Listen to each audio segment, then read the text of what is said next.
জল দিয়ে দেব।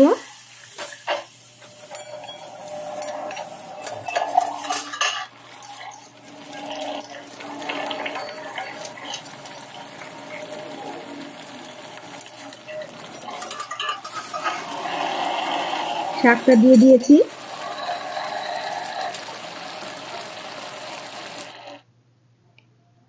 ফোড়ন দেওয়ার জন্য নামিয়ে নেব।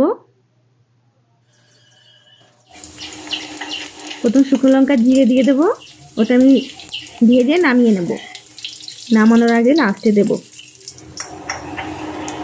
এবার শুকনো লঙ্কা, কালো জিরে, অল্প একটু জিরে দিয়ে ফোড়নে